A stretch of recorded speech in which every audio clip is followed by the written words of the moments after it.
At first glance, this looks like a simple integration, but actually it requires a few tricks to solve correctly. Let's start by rewriting the numerator as x squared times x to get the following integral.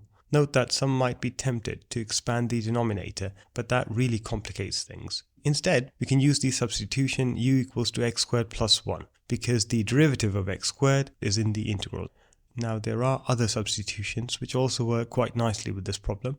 Please comment below if you know what they are. So with u equals to x squared plus 1, du by dx equals to 2x, and therefore x dx is equal to du over 2. Now let's plug this u and du into the question to get a half integral of u minus 1 over u squared du. Just a quick one to say that if you would like more questions that boost mathematical skills, then please hit the subscribe button below.